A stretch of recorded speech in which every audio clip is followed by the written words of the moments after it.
या तो मैं 35 साल से पहले एक मिलियनेयर बनूंगा या फिर मैं एक ऊंची बिल्डिंग से छलांग मार दूंगा। ऐसा ही कहा था वॉरेन बफेट ने जब वो बहुत छोटे थे। दोस्तों, आज इस वीडियो में हम देखेंगे कि दुनिया के सबसे अमीर इन्वेस्टर ने पैसे कैसे कमाए, कैसे उन्होंने $0 को 32 साल की उम्र में $1 मिलियन बना दिया और 1 मिलियन को $85 बिलियन बना दिया। तो आइए स्टार्ट करते हैं। वॉरेन बफेट 30 अगस्त 1930 में अमेरिका ओमाहा में पैदा हुए थे। वॉरेन बफेट के डैड हार्वर्ड बफेट एक स्टॉक ब्रोकर थे जो कि एक पॉलिटिशियन भी रहे हैं, जबकि उनकी मदर एक हाउसवाइफ थी। 1930 में अमेरिकन क्राइसिस चल रहे थे। इससे पहले कि वॉरेन बफेट 1 साल के होते, उनकी फैमिली ने अपनी सारी बैंक सेविंग्स खो दी, क्योंकि जिस बैंक में वॉरेन की फैमिली की सेविंग्स थी वो बंद हो गया। वॉरेन ने बचपन में ही अपने माँ बाप गरीबी में जीते हुए देखे हैं। उनकी माँ कई बार अपना एक टाइम का खाना स्किप कर देती थी ताकि वॉरेन के डैड खाना खा सके, क्योंकि वो पूरा दिन काम करके थक जाते थे। और ये सब गरीबी देखकर ही वॉरेन ने बोला था, या तो मैं 35 साल से पहले एक मिलियनेयर बनूंगा या फिर मैं ओमाहा की सबसे ऊंची बिल्डिंग से छलांग मार के अपनी जान दे दूंगा।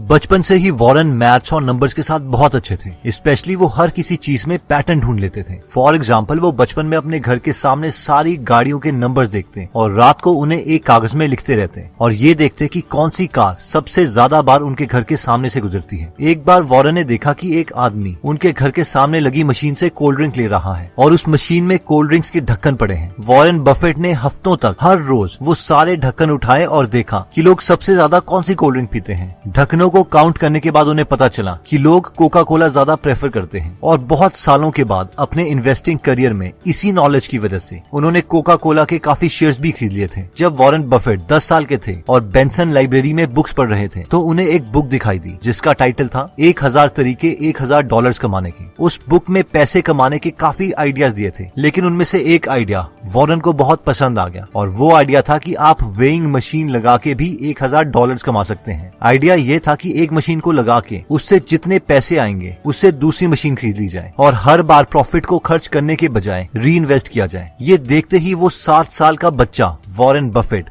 कैलकुलेशन करने लग गए कि एक वेइंग मशीन उन्हें कितने की पड़ेगी और उसके प्रॉफिट से उन्हें कितना टाइम लगेगा दूसरी वेइंग मशीन खरीदने में। इवन कि वो ये तक कैलकुलेट करने लग गए कि अगर दुनिया का हर इंसान उनकी वेइंग मशीन यूज करता है तो वो कितने पैसे कमा सकते हैं। वॉरेन बफेट ने बचपन से ही काफी चीजें बेचना स्टार्ट कर दिया था, जैसे कि उन्होंने कोका कोला बेची, च्युइंगम्स बेची, मैगजीन्स बेची, इवन सुबह 4 बजे उठकर लोगों को न्यूज़पेपर्स भी दिए। उन्हें बचपन से ही पैसे बनाने की गेम में मजा आने लगा था। बफेट कहते हैं कि पैसे कमाने में फ्रीडम थी, एंजॉयमेंट थी और मैं खुद का बॉस बन सकता था। वॉरेन बफेट को बचपन से ही कंपाउंडिंग के कॉन्सेप्ट से प्यार हो गया था, क्योंकि उन्होंने बचपन में एक राजा की स्टोरी सुनी थी जो कि कुछ इस तरीके से थी। एक बार राजा के पास एक पुजारी आता है और वो राजा से दान मांगता है। वो घमंडी राजा बोलता है कि तुम जितना चाहोगे हम तुम्हें उतना दान देंगे, मांगो क्या मांगते हो। इस पर वो पुजारी ने कहा कि चेस में 64 खाने होते हैं, मुझे तुम पहले खाने में एक चावल का दाना दे दो, फिर अगले बॉक्स में उसे डबल कर दो यानी 2 चावल के दाने, उसके बाद नेक्स्ट बॉक्स में उसे दोबारा डबल कर दो यानी 8 चावल के दाने, और तुम चेस के ये 64 सेक्शंस तक करते रहो। जितने चावल के दाने टोटल आएंगे बस मुझे उतना ही चाहिए। इस पर उस राजा ने कहा, बस तुम कितने नादान हो, इससे अच्छा तो मुझसे तुम हीरे जवाहरात मांगते। लेकिन जब उस राजा के सैनिकों ने उन 64 सेक्शंस में चावल के दाने डालने स्टार्ट किए तो वो 64th सेक्शन में इतने ज्यादा दाने थे कि उस राजा को अपना पूरा किंगडम बेचना पड़ा। वॉरेन बफेट इस स्टोरी से इतने इंप्रेस हुए कि उन्होंने कंपाउंडिंग को अपनी कोर फिलॉसफी मान लिया। जब वॉरेन बफेट ने हार्वर्ड बिजनेस स्कूल में अपने डैड के कहने पे अप्लाई किया तो हार्वर्ड के इंटरव्यूअर्स ने वॉरेन बफेट का शिकागो में 10 मिनट के लिए इंटरव्यू लिया और उनसे कहा, भूल जाओ, तुम्हारी हार्वर्ड में एडमिशन नहीं हो सकती। और वॉरेन बहुत दुखी हो गए कि अब मैं अपने डैड को क्या बोलूंगा। लेकिन अब वॉरेन बफेट बोलते हैं कि शायद ये मेरे साथ सबसे बेस्ट चीज हुई थी, क्योंकि कुछ साल पहले उन्होंने एक बुक पढ़ी थी जिसका नाम था द इंटेलिजेंट इन्वेस्टर और security analysis bye Benjamin Graham, जिससे वॉरेन बफेट बहुत ज्यादा इंप्रेस हुए थे। हार्वर्ड की रिजेक्शन के बाद वॉरेन ने कोलंबिया यूनिवर्सिटी के प्रोस्पेक्टस में देखा कि बेंजामिन ग्राहम वहाँ पढ़ा रहे हैं और उन्होंने उन्हें एक लेटर लिखा, डियर प्रोफेसर, मुझे अभी तक लगता था कि आप मर चुके हैं, क्योंकि जब अब मुझे पता चल चुका है कि आप जिंदा हैं और कोलंबिया यूनिवर्सिटी में पढ़ा रहे हो तो मैं इस यूनिवर्सिटी को ज्वाइन करना चाहता हूँ। और फॉर्चुनेटली उन्हें कोलंबिया यूनिवर्सिटी में एडमिशन मिल गई। और वॉरेन बोलते हैं कि मेरी लाइफ की ये बेस्ट दिन थे, क्योंकि मैंने बेंजामिन ग्राहम से इन्वेस्टिंग के बारे में बहुत कुछ सीखा। बेंजामिन ने उन्हें इन्वेस्टिंग के 2 बेस्ट रूल्स बताए। रूल नंबर 1, अपनी इन्वेस्टमेंट के पैसों को कभी भी रिस्क में न डालो, यानी नेवर लूज मनी। और रूल नंबर 2 था never forget rule number 1। Warren Buffett ने जो एक बहुत इंपॉर्टेंट कॉन्सेप्ट बेन ग्राहम से सीखा था वो था वैल्यू इन्वेस्टिंग, यानी कंपनी को उसकी वैल्यू के प्राइस के अकॉर्डिंग खरीदना चाहिए, ना कि उसकी प्रेजेंट मार्केट वैल्यू के अकॉर्डिंग। फॉर एग्जाम्पल, अगर आपको पता है कि ये पेन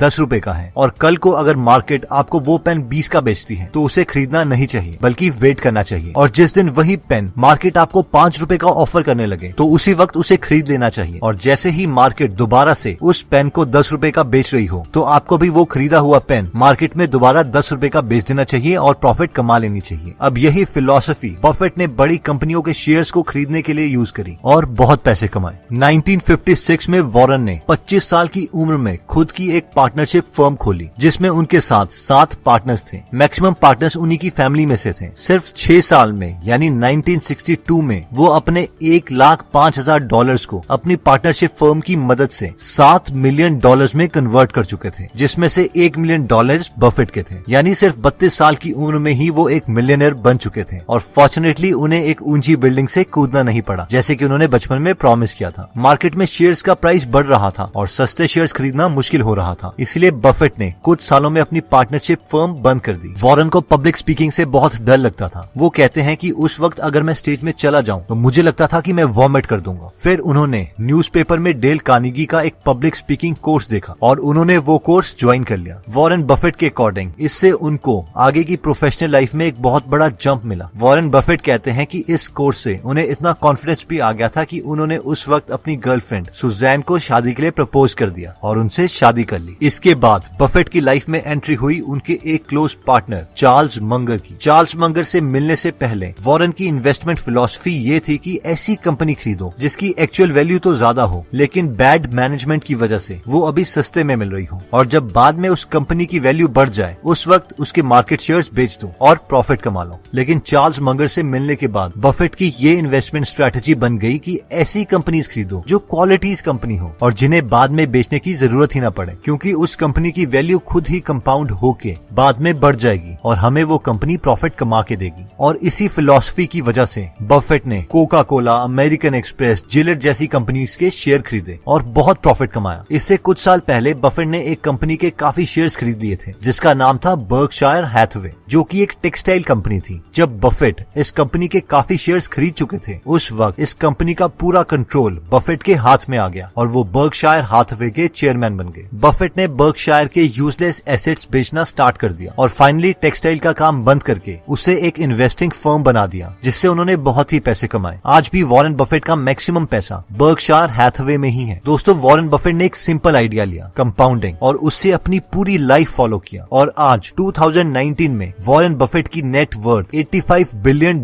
के करीब है। और ये वही लड़का है जिसकी माँ को कम पैसों की वजह से अपने एक वक्त का खाना स्किप करना पड़ता था। क्या आप जानते हैं कि वॉरेन बफेट और बिल गेट्स आज बेस्ट फ्रेंड्स हैं? जी हाँ, और इस कहानी की शुरुआत कुछ इस तरीके से हुई थी। एक बार बिल गेट्स की मदर मैरी बिल गेट्स को बहुत कन्विंस कर रही थी कि वो हुड कैनाल में फैमिली मीटिंग के लिए आए और वहाँ पर वॉरेन बफेट से मिले। लेकिन बिल गेट्स बहुत रेजिस्ट कर रहे थे क्योंकि वो वॉरेन बफेट से मिलना नहीं चाहते थे, क्योंकि बिल गेट्स सोचते थे कि वॉरेन बफेट बस एक ऐसा आदमी है जो सिर्फ स्टॉक्स को खरीदता है और बेचता रहता है, और उन्हें नहीं लगता था कि उनसे मिलके उन्हें कोई एक्चुअल में फायदा होगा। लेकिन फाइनली बिल गेट्स लंच में आने के लिए मान गए और बिल गेट्स जैसे ही वॉरेन बफेट से मिले उन्हें पता चल गया कि वॉरेन बफेट अच्छे और इंटेलिजेंट इंसान हैं और वो दोनों बहुत ही जल्दी बेस्ट फ्रेंड्स बन गए। उस वक्त बिल गेट्स के डैड भी लंच में मौजूद थे और उन्होंने वॉरेन बफेट और बिल गेट्स को कहा कि तुम दोनों अपनी लाइफ में बहुत ही सक्सेसफुल रहे हो। फिर उन्होंने उन दोनों को एक पेपर और एक पेंसिल दिया और कहा कि एक ऐसी कौन सी चीज है जो तुम मानते हो जिसकी वजह से तुम दोनों सक्सेसफुल रहे। जब बिल गेट्स के डैड ने उन दोनों के पेपर को देखा तो उन दोनों ने पेपर में एक ही शब्द लिखा था और वो था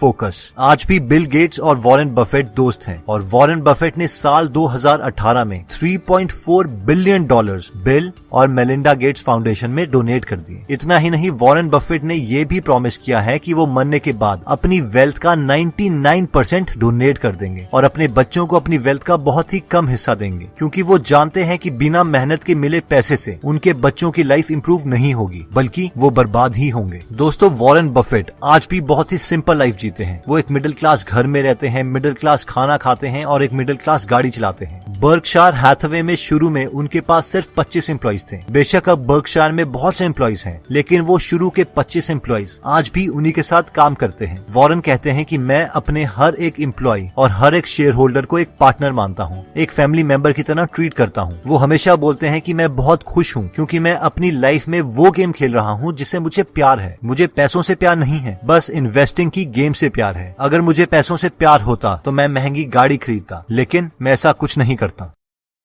मैंने एक नया बिजनेस से रिलेटेड चैनल बनाया है जिसे आप डिस्क्रिप्शन में दिए गए लिंक पे जाके सब्सक्राइब कर सकते हैं, जिसमें मैं जल्द ही सिर्फ बिजनेस से रिलेटेड कंटेंट डालूंगा। पता नहीं मैं आपको कितना समझा पाया, लेकिन उम्मीद है कि ये वीडियो आपके बिजनेस में आपकी हेल्प करेगी। जय हिंद।